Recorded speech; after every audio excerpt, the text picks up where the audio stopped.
guys, welcome back to my channel. My name is Sadaf and I love all things home decor and DIYs. I absolutely love fall and I always look forward to this season. I love fall DIYs, fall decorating, and I've been doing some DIYs that I wanted to share with you guys. My first DIY, I started with some aluminum foil and basically tried to make something like an egg almost. I was inspired by these wooden acorns.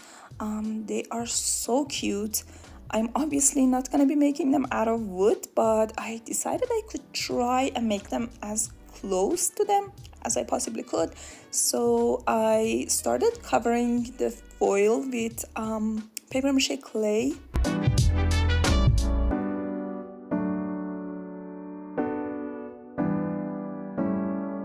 And I've shared in the past how I make my paper mache clay, so if you want a tutorial for that, you could just check out my previous videos.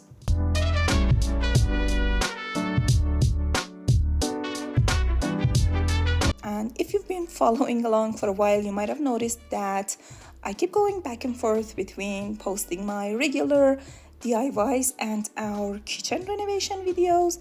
And that's just because renovations take a long time. The kitchen is pretty much finished by now, but there's still a few details that, I don't know, I feel like I need to take my time with those. So anyways, back to the DIY. I just tried to make the acorn shape as best as I could, and I added a tiny piece of the clay to the top to create a stem, and then I just started smoothing out my clay. The acorn DIY was honestly so much easier than I thought it would be. The only thing is I covered the whole foil at once, and it was kind of hard because I had to keep it in my hand, and as you can see, I couldn't really smooth out, the other side. So I would say maybe just do one side, let it dry somewhat, and then work on the other side. But basically I just started making lines at the bottom, sort of similar to the inspo pick.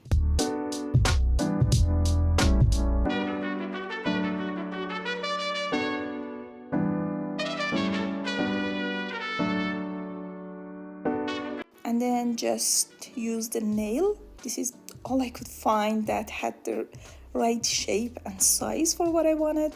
And I just used the nail to make little dents and dots at the top.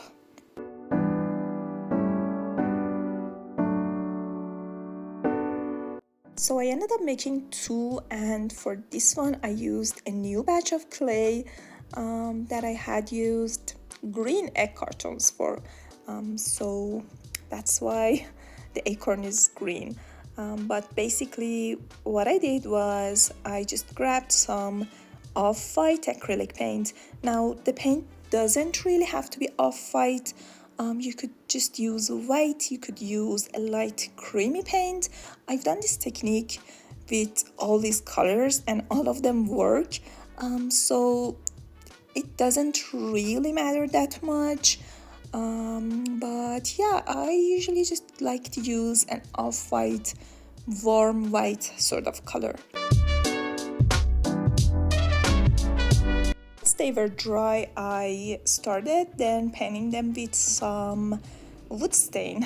Now I'm not really showing you what stain I'm using, and that's just because we don't really have many stain options where I live, and I don't think it's the same thing as people use in other parts of the world, so it wouldn't be really helpful. But I think any sort of wood stain would work. If you're using a water-based stain, I believe you can just water it down to make sure you're not, getting too much stain on your piece. But other than that, that's just what I did. Super easy, just painted it, and whenever I felt like it was too dark, I could just wipe some of the stain off, and that just completed my little faux wood acorn.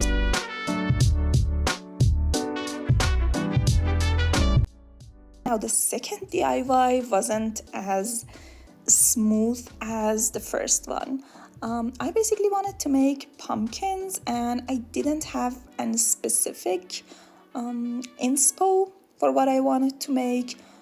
I decided to use a balloon for it, and as you can see, it was not working. I was trying to make the pumpkin sections using yarn, and it was just super hard to, first of all, get the yarn to stay where I wanted, and then I just couldn't make the sections like I said. The next step was to mix some PVA glue with water. I think I used a bit too much water and made it too runny, but it did work, so it's okay. Then I ripped some paper towels, tissue papers, and kind of just started brushing the mixture on my balloon and then covering it with my tissue papers.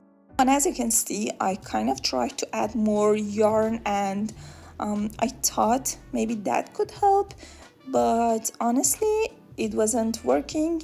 I feel like on camera it looks more pumpkin-y, if that makes sense, but in real life, it kind of just looked like a ball, in my opinion. So at this point, I was still trying to make it work, but then I kind of just gave up halfway.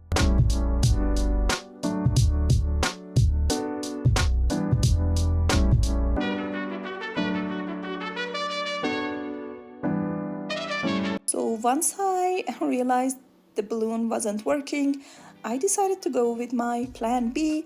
I'd seen some people use plastic bags to make pumpkins, so I basically just filled one plastic bag with a couple more plastic bags, and I just tied knot at the top, and that section is going to be the stem. Then I used more yarn again to make my pumpkin sections. For this one, I decided to make 8 sections, and then I made another one with 6 sections. So yeah, you just want to make the size and the shape that you like.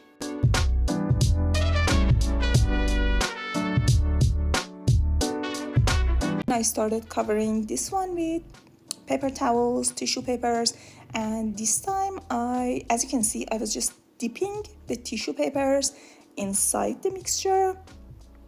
This is kind of harder because the tissue paper is super thin and it rips super easily, but if you're careful and you hold it with both hands, you can kind of make it work. I also covered the stem part.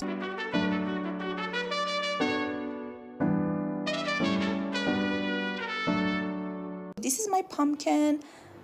After it's completely dry, I think I ended up doing 2 to 3 layers, but it was still looking super thin, so this time I decided to do regular paper instead of the tissue papers.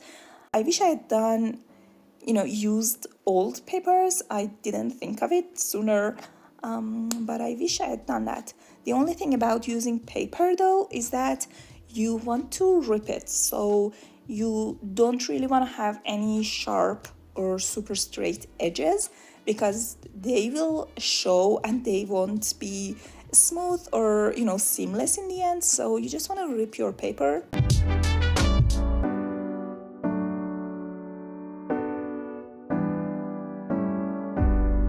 This is the other pumpkin that I was telling you guys about.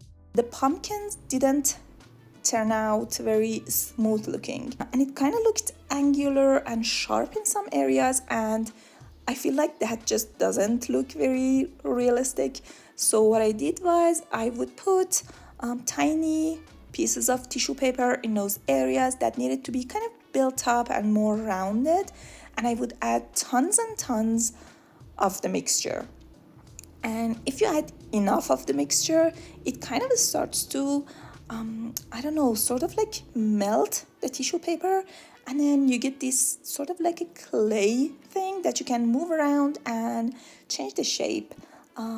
So I did that, then I let them dry again, and then I moved on to painting them.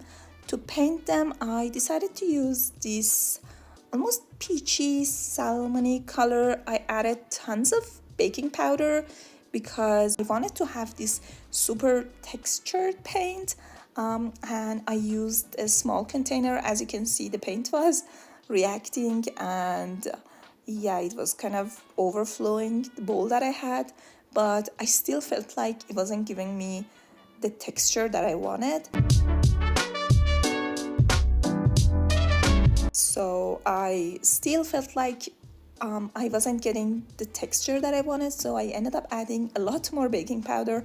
And as you can see here, now it's giving me tons of texture, and I love dabbing paint that has baking powder in it.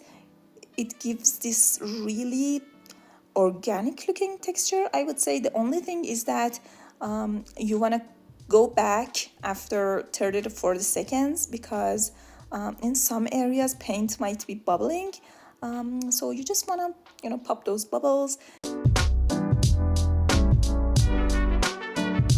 And then once I was done, I started pouring flour on top of my pumpkin and covering it completely with flour. For this technique, you don't want your paint to be completely dry, otherwise the flour is just not gonna stick. Then I just brushed off the excess flour using a very soft makeup brush.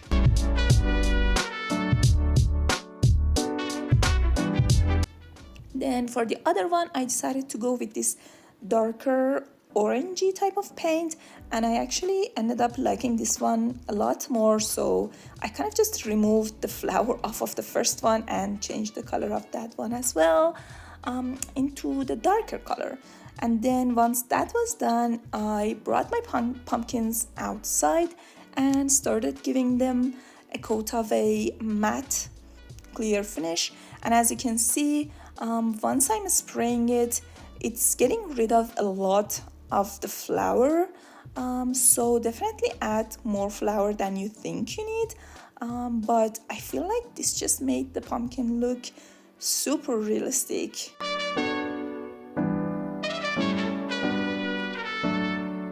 So I hope you enjoyed today's DIYs. If you did, please let me know down below which one was your favorite, and make sure to like this video, subscribe to the channel for more, and I hope to see you again.